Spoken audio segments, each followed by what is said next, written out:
On se rappelle que c'est à Antioche que les premiers croyants ont été appelés chrétiens. Voilà. Et aujourd'hui, c'est probablement le terme qu'on utilise le plus couramment pour se définir. Mais avant que on appelle ces croyants des chrétiens, comment on les appelait? Ou comment on s'appelle, nous aussi, aujourd'hui? Oui, oui. Qui fait référence justement à ces relations spirituelles qui nous unissent à Dieu et les uns aux autres. Les disciples, disciples de Jésus-Christ. Alors, ça veut dire quoi être un disciple de Jésus-Christ? Ça implique quoi être un disciple de Jésus-Christ? Écouter, obéir. Ah, voilà. Être à l'écoute et suivre essentiellement l'enseignement, la discipline de notre Maître Jésus-Christ. Le mot discipline en petit Robert est défini ainsi. Règle de conduite commune aux membres d'un corps, d'une collectivité, et destinée à y faire régner le bon ordre.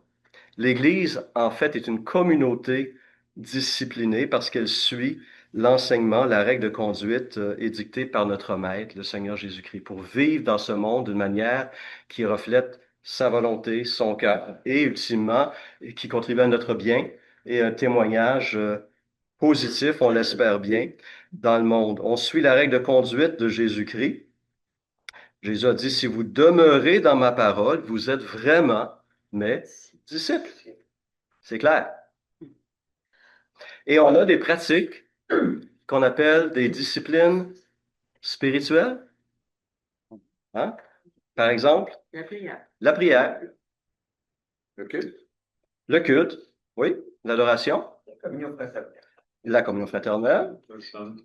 le jeûne, oui, Méditer la parole. méditer la parole de Dieu, solitude, silence, aussi différentes pratiques comme ça qui existent. On voit que à travers l'histoire de l'Église, on a développé des pratiques qui nous aident à faciliter cette transformation en tant que disciple de Jésus-Christ pour le but ultime, c'est quoi?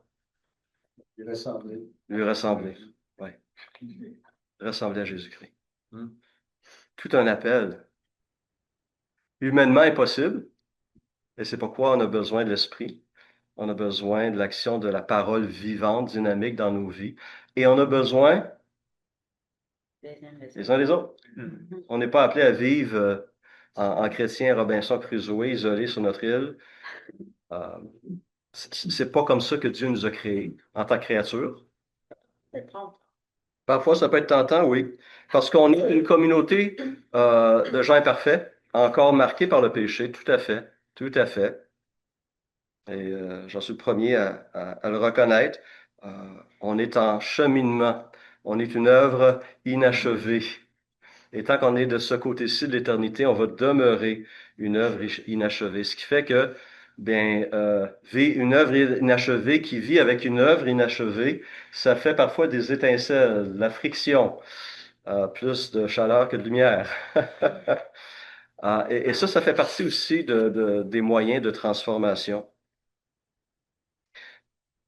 Paul, dans sa deuxième et dernière lettre inspirée à Timothée, sa dernière lettre en fait inspirée, 2 Timothée 2, va prendre des exemples de la vie courante pour souligner cette discipline nécessaire pour être un disciple de Jésus-Christ, pour vivre la vie chrétienne. Il dit en 2 Timothée 2, 3 6, il dit, souffre avec moi comme un bon soldat de Jésus-Christ. Alors, il y a Luc Joël qui a fait l'armée en Suisse. Hein? Mais s'il y en a d'autres qui ont fait l'armée? Non, hein, pas dans nos rangs. Mais heureusement qu'il y a cette discipline stricte, parce que cette formation nous prépare à une situation de combat que sans cette discipline, bien, on se ferait abattre peut-être beaucoup plus facilement, ou on mettrait en danger non seulement notre vie, mais celle de nos compagnons de combat, n'est-ce pas? Cette discipline qui peut être ardue nous prépare à des situations de conflit afin de nous permettre de bien fonctionner. Souffre, il y a une souffrance qui est associée à cela. Souffre avec moi comme un bon soldat Jésus-Christ. Il n'est pas de soldat qui s'embarrasse des affaires de la vie s'il veut plaire à celui qui l'a enrôlé. Il donne un deuxième exemple. Et l'athlète n'est pas couronné s'il n'a pas combattu suivant les règles. Et un troisième exemple, le laboureur qui peine doit être le premier à recueillir le fruit. Donc, on voit trois domaines de vie qui exigent un effort, hein, n'est-ce pas, et qui est demandant. La vie de disciple de Jésus-Christ est demandante parce que l'objectif est grand, est élevé. Et on a besoin de toutes les ressources, de toutes les aides possibles. Et donc, on a accès pour cela à deux formes de discipline. Discipline préventive, tout ce qu'on vient de décrire ici dans ces disciplines spirituelles, mais aussi la discipline corrective. Dans la discipline préventive, il y a aussi l'enseignement de la parole, comme on fait ce soir. Ça aussi, c'est une forme de discipline préventive. Mais il arrive que parfois, justement, à cause de cet état d'imperfection qui est en nous, on peut être tenté, on peut chuter, on peut tout simplement voir notre vieille nature prendre le dessus. On peut se laisser, ouais, prendre au piège de nos... Séduire. Se laisser séduire, en effet. Et à ce moment-là, notre marche en tant que disciple est affectée. Quels sont les moyens que Dieu utilise pour nous aider? On en a vu il y a 2 semaines, plusieurs. Sa parole, La prière. la prière, Le frère et sœur. la communauté de foi, mais une des premières, notre conscience aussi. Oui. Hein? Oui. On est appelé à s'examiner soi-même, à se juger soi-même, une forme d'autodiscipline. Hein? 1 Corinthiens 11, si nous nous jugions nous-mêmes, nous ne serions pas jugés, sous-entendu par Dieu. Ici, c'est dans le contexte du repas du Seigneur qui était pris indignement. Et voilà, on a identifié ces différents moyens qui sont là.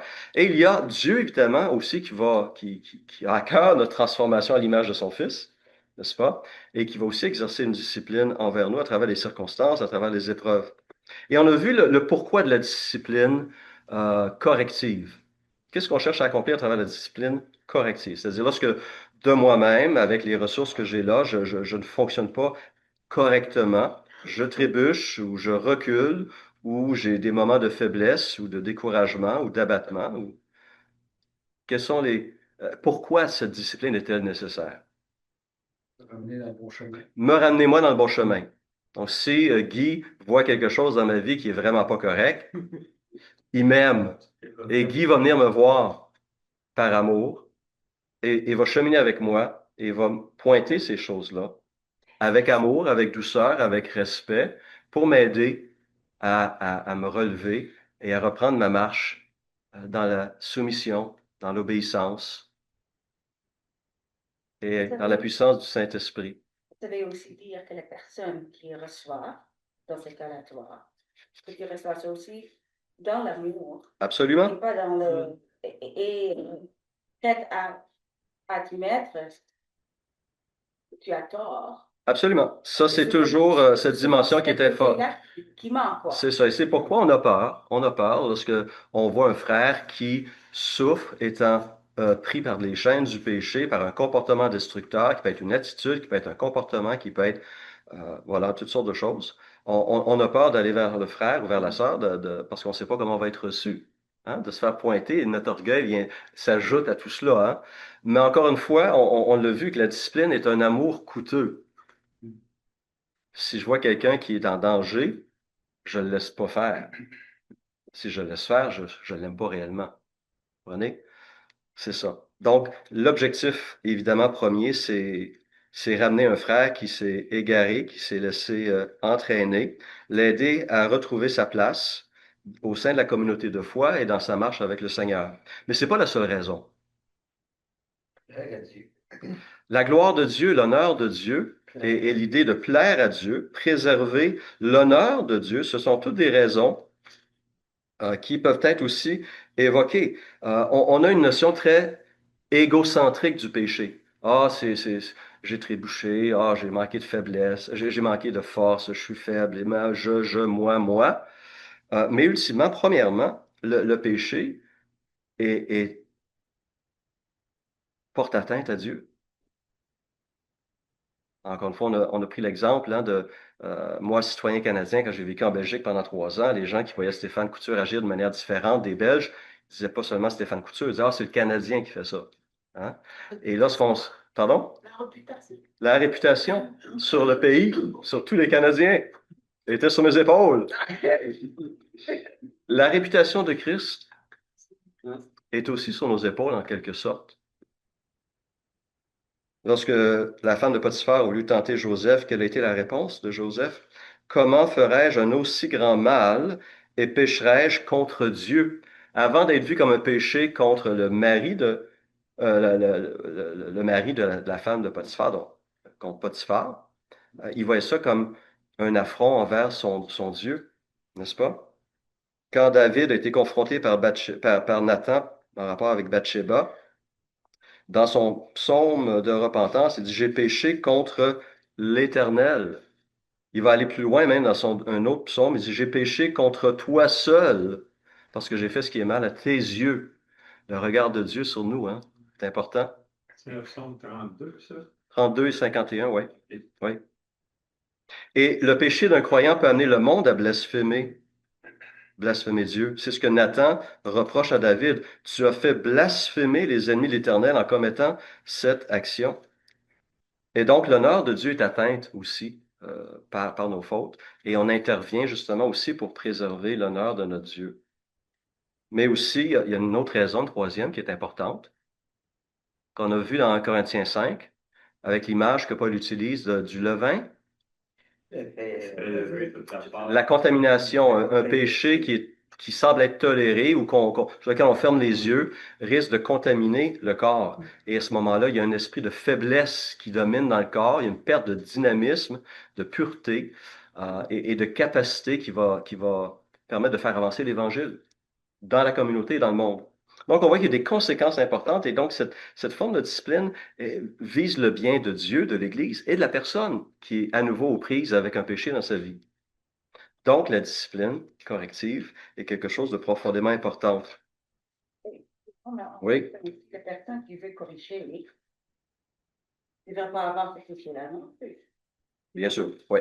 C'est pourquoi on va dans le monde aujourd'hui, dans le milieu chrétien, quelqu'un réprime, mais la personne qui le reprend lutte avec le même problème et par un c'est accepté et par l'autre c'était pas accepté. Alors, et c'est pourquoi Paul le dit clairement, n'est-ce pas, en Galates 6, 1, frères et sœurs, si un homme vient être surpris en faute, vous qui êtes spirituels, redressez-le dans un esprit de douceur, et il ajoute immédiatement après, veille sur toi-même, de peur que toi aussi tu ne sois tenté. Donc on est conscient de notre propre faiblesse. Et cet examen, avant d'aller enlever la poutre, voilà, la paille dans l'œil de mon frère, ben, peut-être j'ai une poutre dans mon œil qui a besoin d'être enlevée aussi. Hein. Donc, il y a un examen préalable qui doit être fait. Et voilà, être conscient de cela aussi, que peut-être ce que je veux faire envers un frère, un jour, c'est lui qui va le faire envers moi. Et tout cela, je dois accepter avec humilité ces démarches-là, parce que j'en ai besoin. oui. Comme les autres. Important. Oui. Il y a le danger quand tu veux aider ton frère de tomber je me compare à lui, à mon frère. Je me pense meilleur au lieu de me comparer à Jésus-Christ. Oui. Je trouve ça spécial. Et donc, l'humilité est une condition aussi essentielle pour vivre cette relation avec mon frère et ma sœur et en communauté, constamment. L'orgueil n'a vraiment pas sa place. Et celui qui se croit debout prenne garde de tomber, et que Dieu résiste aux orgueilleux, mais il fait grâce aux humbles. Donc, vraiment, la disposition du cœur est fondamentale. Voilà la règle d'or, Matthieu 7, 12. Exactement. Si tu aimerais être reproché, tu peux aussi reprocher l'autre en tout seul. Oui. Douceur, respect, humilité. Et cela, on le constate, ces formes de discipline sont essentielles à tous les niveaux. Dans notre société, on le pratique. Hein, les parents envers les enfants, les professeurs envers les élèves, patrons envers employés parfois, ou médecin envers son patient, on se fait gronder. Ou dans la société en général. Heureusement qu'on a la police qui maintient l'ordre et qu'on a des gouvernements qui, on l'espère, vont passer des lois justes pour maintenir l'intégrité du tissu social. un lieu de paix, d'harmonie, de sécurité. Donc, l'Église aussi a besoin de cette forme de discipline et non pas de surveiller les uns les autres, mais de veiller sur les uns les autres. Donc, une discipline préventive et une discipline corrective. Et on a parfois de la difficulté avec cette discipline préventive parce qu'elle peut prendre un côté aussi difficile. Un exemple que j'aime citer, c'est celui de Paul lui-même en 2 Corinthiens 12. Paul, Dieu accorde à Paul une vision que personne ici, et je pense depuis des siècles, ou sait-on jamais, a eu. Il a été ravi au troisième ciel, c'est-à-dire la présence même de Dieu, dit Paul en 2 Corinthiens 12. Son expérience est tellement incroyable, exceptionnelle.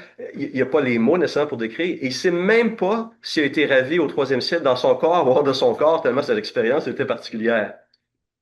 Et qu'est-ce qu'il ajoute devant cette expérience-là? Il va ajouter quelque chose. La suite de cette expérience glorieuse, vraiment, il y a peu d'hommes qui ont vécu ce que lui a vécu.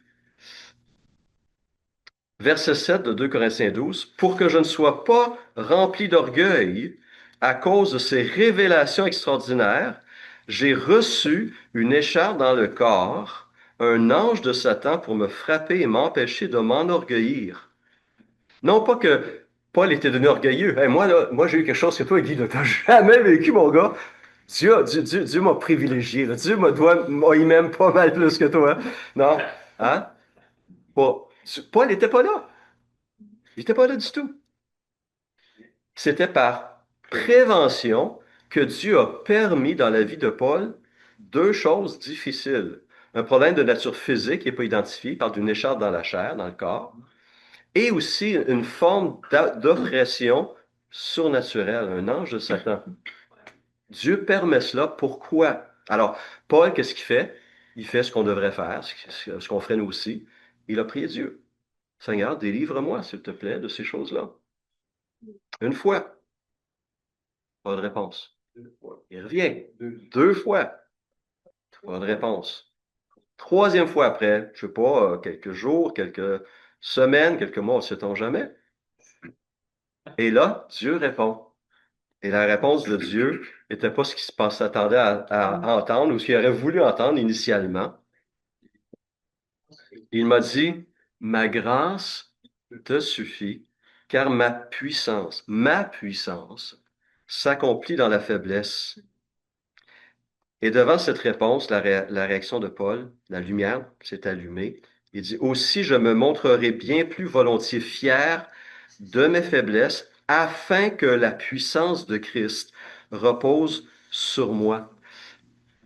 Dieu voulait lui faire comprendre que il aurait pu s'appuyer, Paul, sur ses expériences spirituelles, sur son titre d'apôtre, sur tout ce que sa vie entraînait. Il avait des capacités intellectuelles exceptionnelles. Il avait des capacités physiques exceptionnelles pour faire ce qu'il a fait, puis subir ce qu'il a subi. Est-ce que tu peux donner un exemple De je m'appuie sur mes faiblesses ou un exemple de ce qui veut dire je m'appuierai beaucoup plus sur mes faiblesses que. Il y a eu des épisodes dans son ministère où carrément il s'est retrouvé complètement désemparé.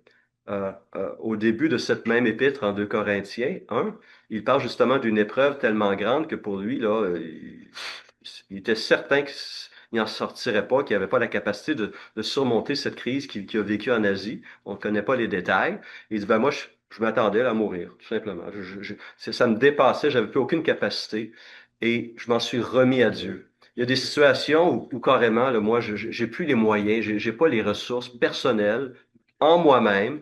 C'est pas par ma sagesse, c'est pas par ma capacité intellectuelle, c'est pas par ma force physique, c'est pas par ma connaissance des Écritures. Il n'y a rien de ça qui me permet, par mes moyens, de me sortir d'une situation où j'ai besoin finalement de voir la puissance de Dieu se manifester à travers ma faiblesse. Et par ce geste-là, ben, c'est Dieu qui est honoré. C'est pas Stéphane Couture. C'est Dieu qui est honoré. Donc, dans ce cas-ci, on a un exemple d'une discipline préventive qui n'est pas à s'appuyer davantage sur Dieu. C'est ça que Dieu voulait lui faire comprendre. Appuie-toi pas sur tes forces, sur tes capacités. Je veux pas seulement le meilleur de toi, mais je veux le pire de toi aussi, parce que je veux le prendre et le transformer. Et je veux que ce soit ma puissance qui agisse à travers toi. Ça, c'est quelque chose. Ça, c'est toute une leçon qu'on a besoin encore d'apprendre et de vivre. Une discipline préventive. Et c'est intéressant, Jésus a aussi appris cela. Pensez à ce texte d'Hébreux 5, 7 et 8. Jésus a appris, bien qu'il soit fils, l'obéissance par les choses qu'il a souffertes. La souffrance est un enseignant qu'on aimerait se passer. Mais je pense à nos athlètes, là, le moment là, qui sont en Italie. Ils en ont connu la souffrance, hein, puis il y a certains qui vont en connaître au cours des prochains jours. Hein. Pour atteindre l'excellence, pour atteindre le summum dans ces disciplines sportives, il y a eu plein de sacrifices qui ont été faits, puis il y a eu de la souffrance. Mais ils gardent les yeux fixés sur leur objectif à eux, qui est une médaille d'or, d'argent ou de bronze. Nous, notre objectif est bien plus grand, c'est de ressembler à Jésus-Christ. Honorer Dieu. Et le plus beau, c'est que nous autres, on va ça, tout ça. Il n'y a pas de perdant. Oui, oui. La couronne de justice pour ceux qui persévèrent, avec l'aide et la puissance de Dieu. Et donc, Dieu se sert aussi des difficultés, des épreuves pour nous transformer. On les aime pas, celles-là. Mais on réalise qu'elles ont un côté positif. Et c'est là qu'avec humilité, il faut accepter parfois ces moments de difficulté, de souffrance ou de questionnement. Et un exemple de cette discipline corrective se trouve dans dans Hébreux 12. J'aimerais qu'on puisse prendre et quelqu'un pourrait nous lire les versets 4 à 11. « 4 à 11. Hébreux 12, 4 à 11. Après avoir parlé de ces héros de la foi au chapitre 11, non seulement ceux qui ont été victorieux, mais ceux aussi qui sont morts sans avoir possédé cette espérance. Donc, leur espérance allait se réaliser outre-tombe. Ils ont persévéré malgré tout ce qu'ils ont vécu comme difficulté. L'auteur continue et nous invite à garder les yeux fixés sur lui, à rejeter tout fardeau et le péché qui nous enveloppe si facilement. On a souligné ce point-là. Hein? Le péché, encore aujourd'hui, peut nous envelopper très facilement. Que celui qui se croit debout prenne garde de tomber et de courir avec persévérance l'épreuve qui nous est proposée, un langage athlétique ici. Faisons-le en gardant les regards sur Jésus qui fait naître la foi et l'amène à la perfection. Lui-même, en échange de la joie qui lui était réservée, il a souffert la croix en méprisant la honte qui s'y attachait. Il s'est assis à la droite du trône de Dieu. Pensez en effet à celui qui a supporté une telle opposition contre lui de la part des pécheurs afin de ne pas vous laisser abattre par le découragement. Et ensuite, versets 4 à 11, qui va nous lire ça? Oui, merci Odile. Hébreux 12, 4 à 11. Vous n'avez pas encore résisté jusqu'au sang dans votre combat contre le péché et vous avez oublié l'encouragement qui vous est adressé comme à des fils. Mon fils, ne méprise pas la correction du Seigneur et ne perd pas courage lorsqu'il te reprend. En effet, le Seigneur corrige celui qu'il aime et punit tous ceux qu'il reconnaît comme ses fils. Supportez la correction. C'est comme des fils que Dieu vous traite. Quel est le fils qu'un père ne corrige pas? Mais si vous êtes dispensés de la correction à laquelle tous ont part, c'est donc que vous êtes des enfants illégitimes et non des fils. D'ailleurs, puisque nos pères terrestres nous ont corrigés et que nous les avons respectés, ne devons-nous pas d'autant plus nous soumettre à notre Père céleste pour avoir la vie? Vos pères, nos pères nous corrigeaient pour un peu de temps, comme ils le trouvaient bon, tandis que Dieu le fait pour notre bien, afin que nous participions à sa sainteté. Certes, au premier abord, toute correction semble un sujet de tristesse et non de joie, mais elle produit plus tard chez ceux qu'elle a ainsi exercé un fruit porteur de paix, c'est-à-dire la justice. Merci. Qu'est-ce que le verset 4 nous apprend sur cette vie de disciple, cette marche dans ce monde? On n'a pas résisté encore jusqu'au sein. Mhm. Hein, contrairement à ces héros de la foi qui sont morts martyrs, ceux à qui il s'adresse n'étaient pas rendus là encore, quoiqu'ils vivaient une forte pression de la part de leur environnement, et c'étaient des chrétiens d'origine juive, ici à qui est adressée cette lettre. Ils étaient tentés de retourner au judaïsme à cause de cette opposition, de cette pression qu'ils ressentaient, mais ils n'avaient pas encore été jusqu'à connaître la, la persécution mortelle. Mais qu'est-ce qu'on apprend d'autre dans ce verset 4? Contre le péché. Votre combat contre le péché. Encore cette image militaire, hein, ce combat spirituel. On est dans une zone de guerre. Et ça, on a tendance à l'oublier parce qu'on ne voit pas ces armes, on n'entend pas les fusils, les bombes et tout ça, mais on est dans une zone de guerre, un combat spirituel, dans un monde surnaturel, spirituel. Il y a encore une forte opposition et on a un ennemi, notre âme, qui lutte contre nous. Il y a un monde qui veut nous faire aller dans l'autre direction que celle que le Christ a pour nous, pour notre bien. Et donc, constamment, il y a une résistance, il y a une opposition, il y a un combat qui est là. Et lorsqu'on parle de combat, ça sous-entend effort, difficulté, euh, parfois souffrance, mais pour un objectif qui est essentiel, qui est bon, qui est utile, qui est nécessaire. Alors, pas l'auteur, on ne sait pas c'est qui, va présenter 3 arguments ou des preuves qui démontrent que la discipline de Dieu se veut une manifestation, finalement, de quoi? De son amour. Quels sont les 3 arguments qu'il utilise pour appuyer ces choses-là? Que la discipline de Dieu est une manifestation de son amour. Versets 5 et 6, on a un premier exemple. Ça serait quoi? Dans les versets 5 et 6, un premier exemple, un premier argument, première preuve qui démontre cela. Pardon? Le châtiment. Parce qu'il nous reconnaît comme des fils. Oui, ça vient d'où ça? Proverbe, versets 5 et 6? Ça vient de la Bible. Oui, ben, excellent, excellent. Il m'appelle mon fils. Alors, il va citer l'Ancien Testament, il va citer les Proverbes, Proverbe 3, versets 11 et 12, et qui dit, Mon fils, ne méprise pas la correction du Seigneur et ne perds pas courage lorsqu'il te reprend. En effet, le Seigneur corrige celui qu'il aime et il punit tous ceux qu'il reconnaît comme ses fils. Donc, l'auteur de l'Épître aux Hébreux encourage ses chrétiens d'origine juive en citant l'Ancien Testament, la Bible, n'est-ce pas? Tellement d'autres textes, n'est-ce pas, qui le mentionnent. Il aurait pu citer Deutéronome 8, 5. Reconnais dans ton cœur que l'Éternel, ton Dieu, t'éduque comme un homme éduque son enfant. Ou Proverbe 13, 24. Il déteste son fils, celui qui ménage son bâton, celui qui l'aime cherche à le discipliner. Ou encore Psaume 119, 67 et 71. Avant d'être humilié, je m'égarais. Maintenant, je me conforme à ta parole. Il est bon pour moi d'être humilié afin d'apprendre tes prescriptions. Wow! Ça, c'est David. Ça, c'est le psaume 119. C'est la parole de David. Psaume 119 n'est pas identifié, je crois.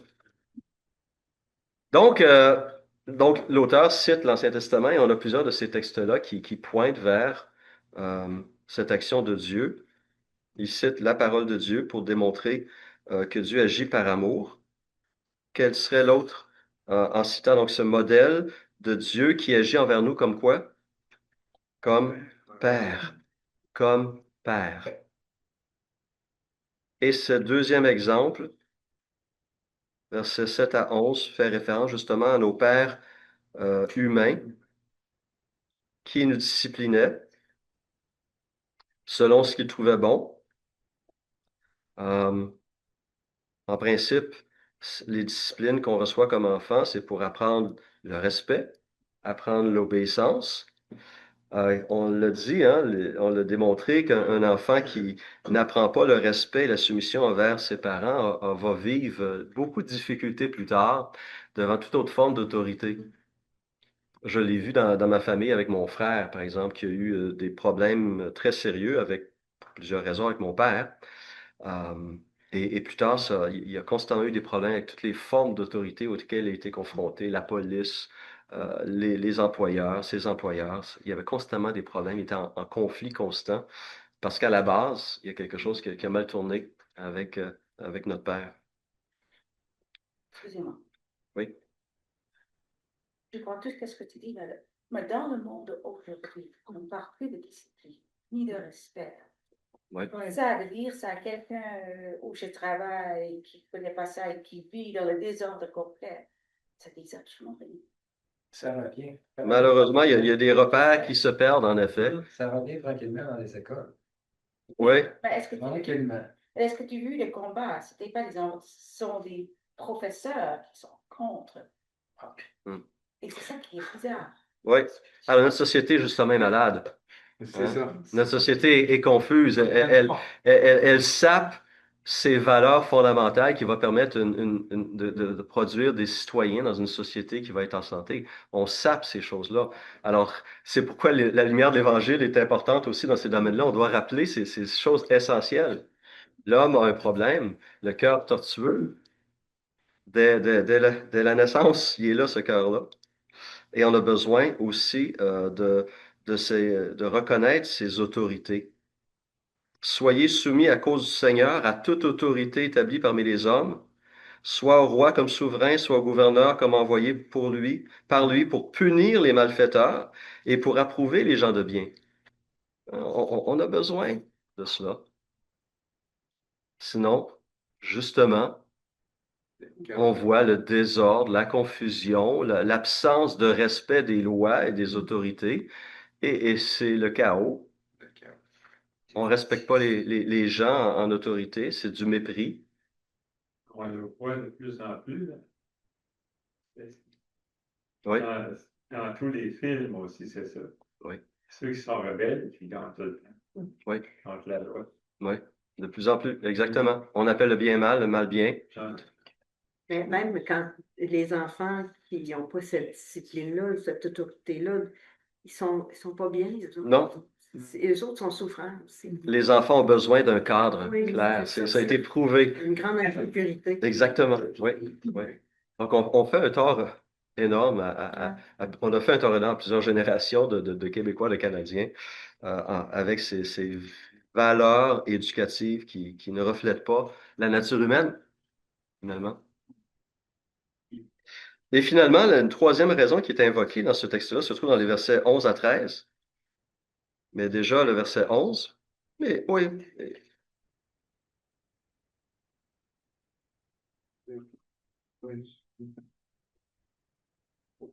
Un fruit exercé, un fruit paisible de justice. Oui, un fruit porteur de paix dans la version second 21. La justice. La justice. Et verset 14 aussi, rechercher la paix avec tous et la progression dans la sainteté. Sans elle, personne ne verra le Seigneur. On a besoin de cela, on a besoin de cette sanctification, donc de cette transformation progressive, transformation qui va contre notre vieille nature, mais qui est essentielle pour fortifier cette nouvelle nature et refléter le caractère de Christ finalement. Donc, on constate finalement cette forme de discipline que Dieu exerce envers nous est similaire ou il prend un exemple humain qui est la discipline d'un père. Normalement, on espère un père humain aimant va discipliner son enfant pour son bien. Malheureusement, le péché frappe aussi ces relations-là. C'est pas toujours avec amour ou pour des bonnes raisons qu'on discipline. Mais Dieu discipline, le Père céleste discipline pour notre bien. Ça, c'est souligné noir sur blanc dans ce texte-là. Et on le voit à travers l'histoire d'Israël et probablement dans notre propre vie, les interventions de Dieu lorsqu'on s'éloignait de sa volonté. Il nous ramène à l'ordre pour notre bien et pour toutes les autres conséquences, son honneur, impact sur l'Église et le témoignage qui est rendu au nom de Jésus-Christ.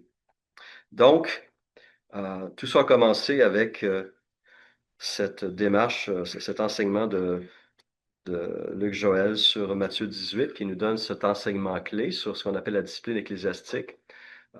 Si j'écoute pas ma conscience, si j'écoute pas la parole, si j'écoute pas le témoignage de l'Esprit en moi, bien l'Église un frère ou l'Église peut être appelée à intervenir pour aider un frère ou une sœur qui est pris à nouveau par les liens du péché, pour l'aider à se repentir et se remettre en règle avec son Seigneur et retrouver aussi sa place pleinement dans la famille de Dieu, pour témoigner encore de ces liens d'amour. Donc, ça fait partie de la vie d'un disciple de Jésus-Christ. Au lieu de parler entre nous autres, as-tu vu ce qu'il fait? Au lieu de se parler entre nous autres, tout semaine d'aller voir la personne et regarde ton comportement, il me semble que. Exactement, oui. Alors là, on va éviter, sous un langage très spirituel, il faut prier pour Guy, parce que Guy a des problèmes terribles avec ça. Même ça. Non, mais je me suis tenu quand même. Oui, ça, c'est quoi? C'est l'une de deux choses, c'est la médisance ou c'est la calomnie. C'est ça. C'est la calomnie si c'est faux, mais c'est de la médisance même si c'est vrai. Parce que je ne vais pas en parler à Pierre-Jean-Jacques, c'est à Guy que je vais en parler. Si le problème, c'est avec Guy, puis c'est moi qui est au courant de la situation, ben, si j'aime mon frère Guy, je vais aller le voir. Hein? Il y en a fait, Guy, hein? OK, dorénavant, on va parler de Denis, hein? Ben voilà, c'est devant moi, puis je l'aime. Je t'aime, c'est pour ça que je parle de Guy, je l'aime. Même si vous ne l'aimez pas, c'est votre frère. Voilà, aussi. Vous devriez aller le discipliner. Tout à fait. Même si vous ne l'aimez pas. Ouais. La deuxième chose, je ne sais pas si ça se fait, si ça s'est déjà fait, c'est d'y aller trop raide avec la personne. Je ne Oui. suis pas sûr Il que faut y ça. aller avec amour. C'est Je peux ça. pas faire. Avez-vous ça? Encore une fois, la préparation dans la prière, la préparation dans les Écritures. Je ne vais pas aller voir mon frère parce que j'aime pas la manière qu'il s'habille ou la couleur qu'il porte. Je ne vais pas aller le reprendre parce qu'il va à l'encontre d'une valeur culturelle. Non, je vais le reprendre parce qu'il désobéit à un commandement clair, à la volonté morale révélée de Dieu dans les Écritures. C'est pas mon interprétation de l'interprétation d'une valeur culturelle mauvaise. Hein? On se comprend? C'est ça. Hein? Ça serait maladroit. Ça serait déplacé, ça ne serait pas sa place. Non, c'est ça. L'intention, c'est vraiment de vouloir rétablir la relation. Tu as gagné ton frère. Donc, ça veut dire que si on laisse les choses aller, Tu vas le perdre. on va le perdre. Exactement. Donc, en fait, c'est la relation qui est importante. Donc, c'est d'aller à contre-courant qu'en laissant faire, ben, finalement, ça revient à dire, ben, je ne care pas, puis peu importe ce qui arrive à la personne. Non. Si on tient la personne, on tient la relation et à ce moment-là, on veut que les choses restent proches. Et tout ça rentre donc dans ces nombreuses exhortations qu'on retrouve avec l'expression les uns les autres. Veillons les uns sur les autres. Supportons-nous les uns les autres. Aimons-nous les uns les autres. Exhortons-nous les uns les autres. Tout ça, c'est pour le bien de l'individu et de la communauté. Excusez-moi, mais je crois aussi qu'on doit faire aussi beaucoup de preuves de grâce. Parce que souvent, on dit, ah, mais l'autre devait le savoir. C'est un chrétien, il est en Christ, il doit savoir. Mais on oublie souvent que nous sommes tous des pécheurs. Et on tombe dans les péchés. Parce que souvent, on nous est beaucoup plus dur envers quelqu'un qui veut me reprendre que si quelqu'un me reprenait qui est à l'extérieur. Parce qu'on n'a plus cette grâce-là. Parce qu'on dit, ah, on doit être parfait, on croit tous la même chose. Mais c'est pas ça. Et je pense que c'est ça parfois, en tout cas, qu'est-ce que j'ai vu dans certaines églises, c'est souvent ça un petit peu le problème. Ils pensent parce que la Bible dit que tu devais le savoir. On le sait, mais le vivre, deux choses. Alors, parfois, je trouve que ça manque un petit peu de grâce parfois. Absolument. Et Oui. en tout cas, Et c'est pourquoi on parle de ce sujet-là, justement. Parce que ça fait partie de notre marche en communauté. On est des êtres encore imparfaits. On trébuche tous. On a tous des combats secrets qui parfois deviennent publics. Parce que si je vis dans mon cœur, les pensées que je nourris, vous ne les connaissez pas. Ça, vous ne pouvez pas évaluer ma vie intérieure. Ça, le Seigneur le peut. Mais si ce mal que je cultive intérieurement vient se manifester, là, évidemment, vous êtes témoin, certains vont l'être témoins de ces pensées, de ces attitudes, de ces comportements, de ces styles de vie. Et là, j'espère par amour, avec humilité, avec grâce, vous allez intervenir. Un des plus grands péchés, peut-être un grand péché pour moi, c'est d'être indifférent. Être indifférent du voisin qui s'en va en enfer. être indifférent de ceux qui ont fréquenté ici puis qui s'en vont puis qu'on ne s'est pas appelé. Oui. Qu'est-ce qui se passe avec toi? Oui, oui, Indifférence. oui. Oui, c'est un fait. Encore une fois, on subit la culture, hein. On a une culture très individualiste, chacun pour soi, mêle-toi de tes affaires. Suis-je le gardien de mon frère? Oui, Oui. nous dit la parole. Alors, j'aimerais juste conclure, à moins qu'il y ait d'autres commentaires ou une question ou quelque chose, une réflexion. Oui? Ça n'ajoute pas full temps d'affaires. Mais dans le sens de ce qu'on a dit, c'est que ça demande quand même du discernement, en fait, d'aller corriger quelqu'un. Puis Oui. l'ironie, c'est que ça peut se terminer que la personne qui commet un tort, en fait, c'est elle qui corrige mal ou d'une manière totalement injustifiée, finalement, son prochain. Mais des fois, on va corriger quelqu'un, puis on n'a même pas d'affaire à la corriger. Puis, ou soit on n'a pas d'affaire à la corriger, et ou en plus, on la corrige d'une manière tellement brusque que finalement, on désobéit nous-mêmes encore plus à des commandements que l'autre personne avait peut-être désobéi en premier lieu. Ce qui fait qu'on est dans une situation encore pire que l'autre personne, puis on est dans une situation comme extrêmement ironique, où est-ce que c'est nous-mêmes qui doivent aller demander pardon à l'autre après parce que Mhm. Ouais. ça Alors, demande du discernement. tout à fait. Encore une fois, le premier niveau de Matthieu 18, 15. Si ton frère a péché, si, des fois je me trompe ou j'ai entendu quelque chose ou j'ai cru voir puis je l'ai interprété de cette manière-là, mais il faut que je valide. Est-ce que j'ai bel et bien vu ou entendu ou été témoin de cela? Je dois valider. Si ton frère a péché, donc c'est mon frère que je vais aller voir. J'ai cette responsabilité envers un membre de ma famille spirituelle.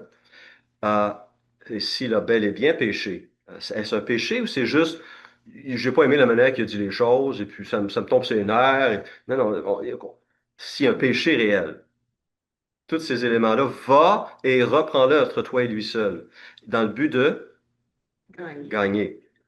Voilà. Pas prendre le dessus, moi je suis meilleur que toi, je comprends pas que tu as ce problème-là, ça devrait être réglé depuis longtemps. Comprenez? Ça va? Merci. Oui. J'ajouterais une dernière chose, c'est d'y aller avec une attitude peut-être encourageante, parce que des fois, on peut avoir une attitude accusatrice aussi. T'es donc même pas bon, puis finalement, l'autre personne, on l'a aucunement aidé. Même si on avait raison, on pourrait avoir 100% raison, qu'est-ce qu'on a dit. L'autre personne, finalement, est dépitée, puis peut-être qu'elle abandonne, en fait, finalement. Ouais. On doit savoir avec qui on a affaire. On doit connaître la personne qu'on va, vers qui on va. On voit Jésus a été très doux avec les personnes qui étaient conscientes de leur péché. Hein? Beaucoup de grâce et il les a élevés. Mais les pharisiens qui se croyaient supérieurs à tous les autres, qui manifestaient un orgueil, qu'il a été dur avec eux. Hein? Il est venu pour les pécheurs, pour les malades, mais il avait différents remèdes selon les mots. Alors, je termine avec une citation d'un dénommé M. Lauzet, qui a écrit un article sur la discipline ecclésiastique. Et ça peut peut-être servir de conclusion pour cette petite série qu'on a fait les mercredis soirs et à la lumière de Matthieu 18. Entre le laxisme d'une part et le légalisme d'autre part, entre l'Église qui ferme les yeux et celle qui, au contraire, se transforme en détective, il y a une autre voie, celle qui fait de la communauté non une fraternité anarchisante, qui a perdu le sens du bien et du mal, du péché et de la grâce, mais le lieu par excellence où le pardon de Dieu est annoncé et vécu, où l'on se rappelle de façon concrète que les disciples ne sont pas plus grands que leur maître qui est venu, non pour abolir la loi, mais pour l'accomplir. Si l'on reconnaît aujourd'hui que la discipline est relâchée dans bon nombre de nos communautés, n'est-ce pas peut-être parce que nous avons perdu notre premier amour? N'est-ce pas parce que nous avons perdu de vue que, membres les uns des autres d'un même corps, nous demeurons jusque dans l'éternité gardiens de notre frère? La situation n'est pas sans issue. Il convient résolument de revenir ou de venir au modèle néo-testamentaire qui nous présente l'Église non comme une institution froide ou figée, mais comme un corps vivant et saint, un organisme uni où prime dans la dépendance directe de Dieu le véritable souci de l'autre. Le Seigneur ne veut pas la mort du pécheur, mais qu'il se repente et qu'il vive. Et ça doit être notre souhait à nous aussi.